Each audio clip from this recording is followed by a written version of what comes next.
안녕하세요. 폴리경찰학 시즌3 제35회 한번 해보도록 하겠습니다. 자, 1번부터 갈게요. 음주단속 근무 중의 1경사는 경찰이 일렬로 차량을 세워놓고 음주단속을 무차별적으로 실시하는 방식에 항의하는 운전자 A의 태도에 상당히 격앙되어 필요 이상으로 음주증을 강요했죠. 열받은 거지 한마디로.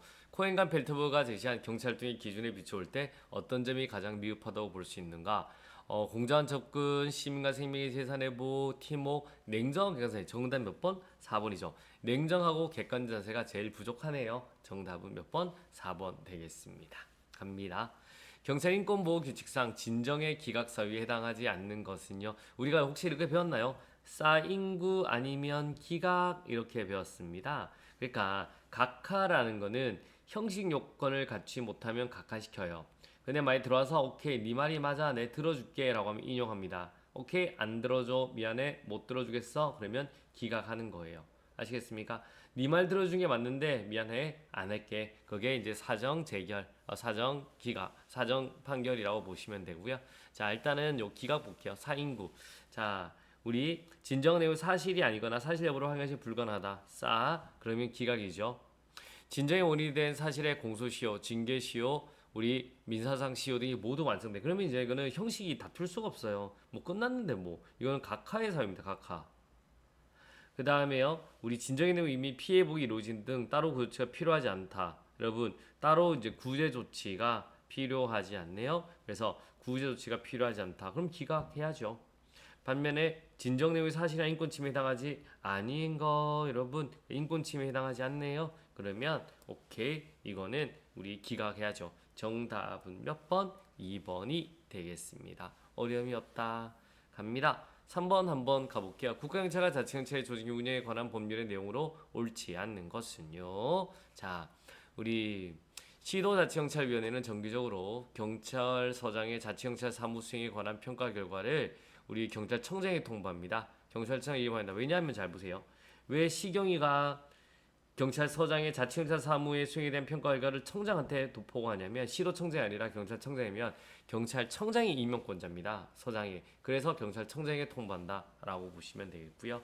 그 다음에 또 갑니다. 시도경찰청장은 경찰청장이 시도이사와 협의하여 추천한 사람 중에서 행안부 장관의 제청으로 공무원을 거쳐 대통령이 한다. 여러분 경찰청장이 시도지사와 협의하는 게 아니라 시경위와 협의하죠. 그래서 경찰청장이 시도자치경찰위원회, 시도자치경찰위원회. 시경이랑 협의합니다. 경찰청장이 시경이랑 협의하여 추천한 사람 중에서 행안부 장관의 제청으로 국무총리를 거쳐 대통령이 임명한다. 이렇게 하셔야 되는 거고요. 3번 한번 갑니다.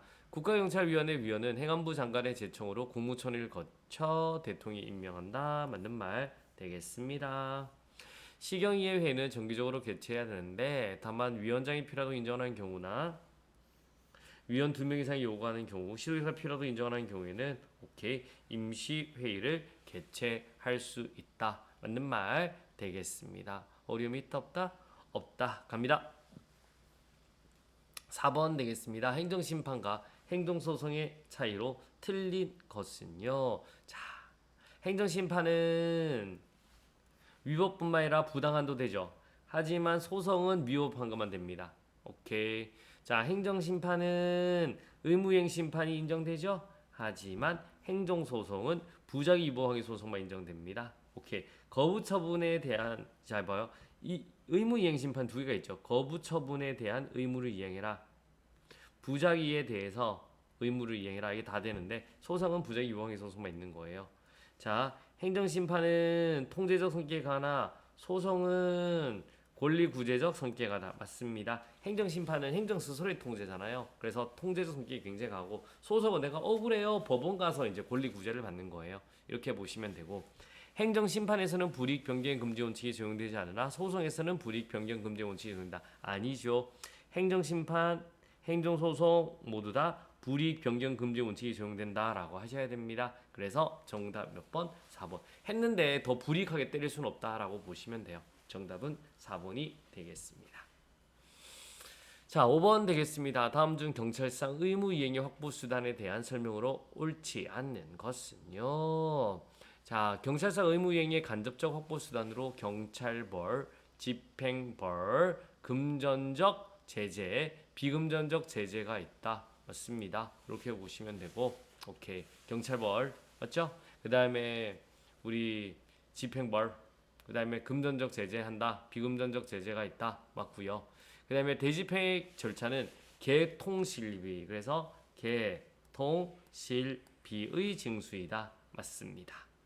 그 다음에 집행벌은 여기서 말하는 집행벌이죠. 우리 한번 갑니다. 사후적 제재가 아니라 장래 의무이행을 담보한다는 점에서 일사부지리의 원칙에 반하지 않는다. 맞습니다. 여러분, 요 집행벌이죠. 이행강제금 같은 경우는 우리 언제까지 안 하면 내가 너한테 하루에 얼마 부담할 거야. 장래 이행을 확보하는 거죠.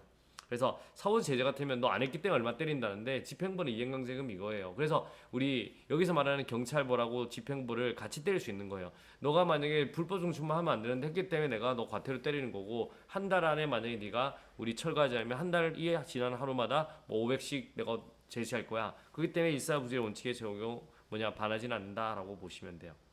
4번 한번 가보도록 하겠습니다. 이행강제금은 경찰법상의 금전급부를 의무하지 않는, 여기서 끝난 거네요. 금전급부를 이행하지 않는 경우에 경찰관청이 강제로 의무가 이행된 것과 동일한 상태를 실현하는 경찰상 강제집행, 이건 뭐예요? 강제징수입니다. 이행강제금이 아니라 뭐라고요? 강제징수다라고 보시면 되겠습니다. 어려움이 있다 없다 없다. 오늘도 굉장히 고생하셨습니다. 이제 조금 얼마 남았으니까 제가 좀 빨리 스피디하게 할게요. 그래서 매일매일 하는 게 중요합니다. 하시고 이제 시험장 탁 들어가시면 됩니다. 오늘도 굉장히 고생하셨고요. 내일 또 뵙도록 하겠습니다.